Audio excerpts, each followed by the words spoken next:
Let me tell you a little bit about the Great Reset and ESG.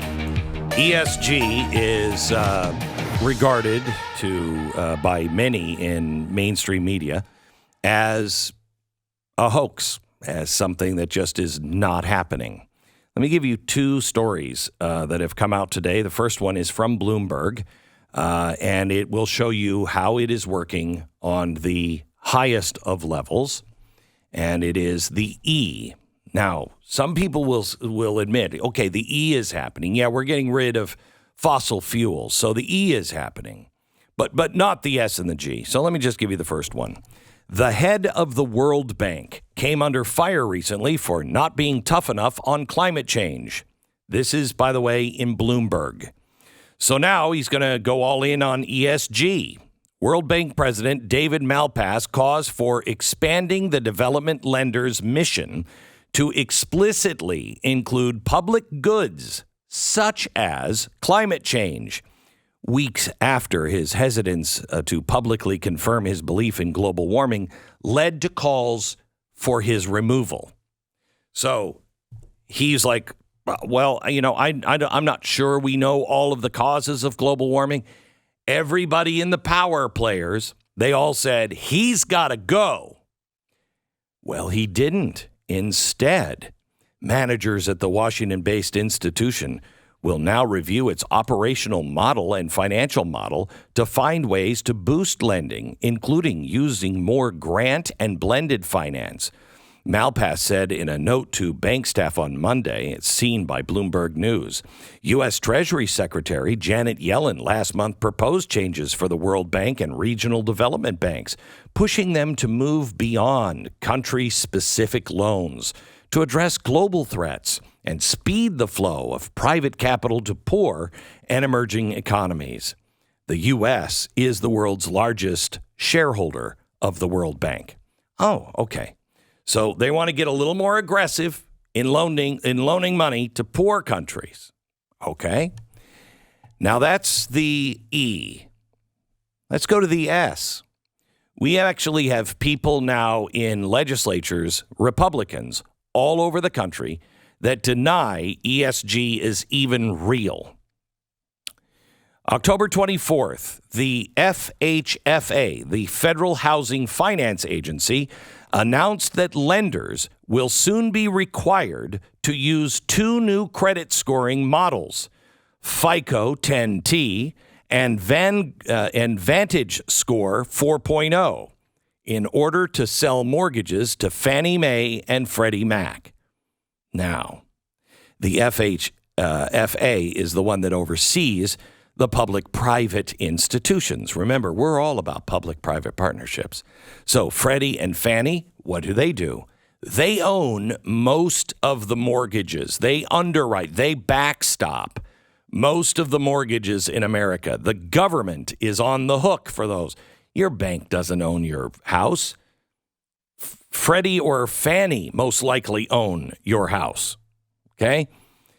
And if you're going to sell something to them, well, then they need to see the Vantage Score 4.0. These, quoting the article, these two new credit scores are deliberately designed to make millions more of people eligible to purchase homes. Oh. Vantage Score estimates that 37 million people will receive a credit score under their new model alone that are not currently captured by a FICO score. About 10.7 million will have a score of 620 or above, the minimum score for a mortgage that can be sold to Fannie and Freddie. Under the new credit model, people will be able to improve their scores by engaging in activities that don't have anything to do with capital ownership or credit history. What will they be scored on, I wonder? Couple of things here. Stu, why does everybody that, lived through 2008 know the names Fannie and Freddie? They're central to the mortgage meltdown. Oh, they were? Why? How?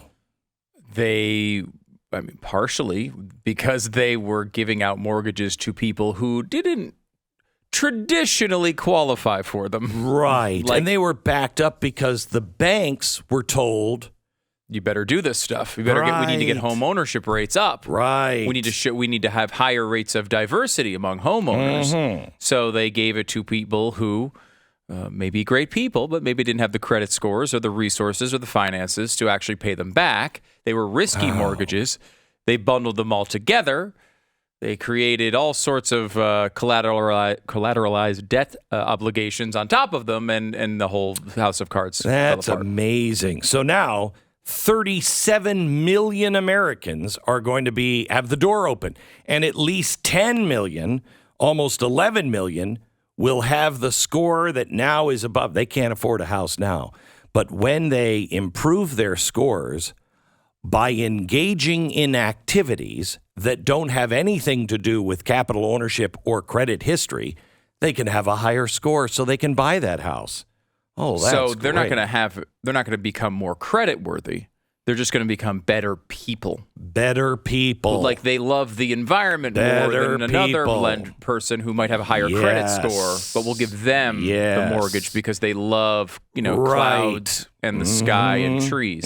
Clean air. They'll be able to sell mortgages to people, including many who are probably unqualified. Banks and mortgage companies will be able to do that, and then immediately sell those to Fannie and Freddie Mac, unloading the liabilities on the back of the banks and instead shoving it right to the taxpayers' back. Banks and mortgage companies will make truckloads of cash without really any risk. Almost as importantly, those companies participating in the program are also going to receive a boost in their ESG score because they are now helping improve racial equity. So person A shows what a great citizen they are, and then group B gives them a better rate, which shows them what a great citizen they are. Right. And then since person A is doing business with group B, that probably raises their ESG score again. Yes, and then group B or A, the bank, can sell it to you. Yeah. And now it's on your back. And now, and I probably get a boost in my ESG score just for taking on that terrible debt that shouldn't be anywhere other.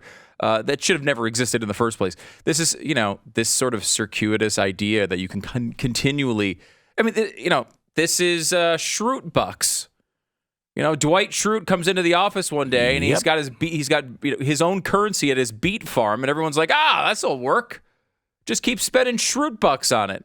Well, that's not the economy does not work on Schrute bucks. No, this is going to make the housing market more unstable.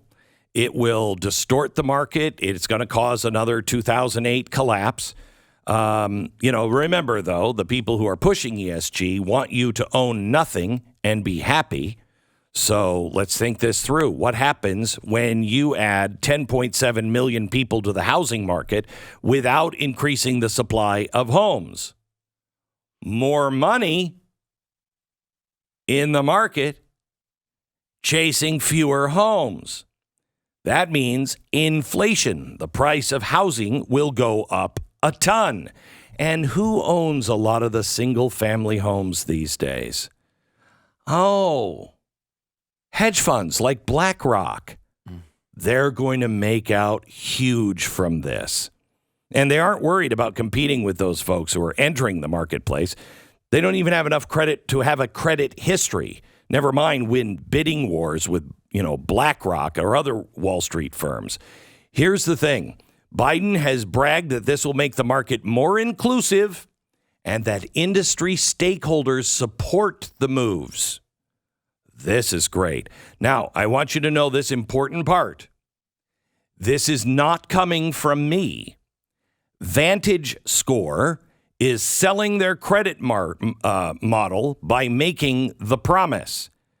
I want you to go to vantagescore.com/capital-markets/ESG. I'll tweet this out. But you go there and you will see creating social value through ESG, quoting their website. Vantage credit scores are often used by capital markets participants in both the consumer lending asset-backed securities market and the residential mortgage-backed security market. You're going to have leverage and the best-in-class accuracy. It will include the underserved. It will demonstrate a commitment to ESG and some of the benefits, the key benefits. Most predictive, best-in-class model.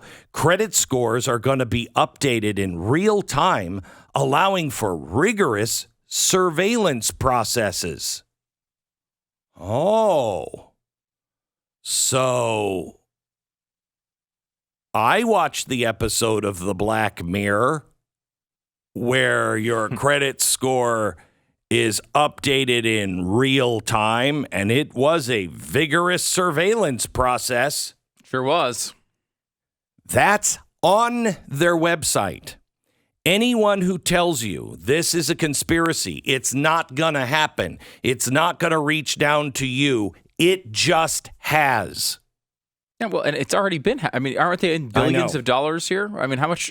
What are the levels of usage on this already? Yeah, let me see if I can find that. It's not day one of this program. No. They're bragging about billions and billions and billions of dollars being utilized already through this program. Yeah, it was like 8.7. Here it is. Vantage scores used from March 2021 to February 2022, 14.5 billion. Vantage scores provided by consumer websites, 4.8 billion. Vantage scores used by credit card issuers, 3.7 billion. So they are already using this.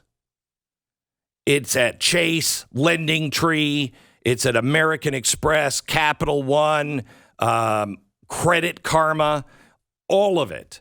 All of it is being used right now. And they've been telling you that it's just a conspiracy theory.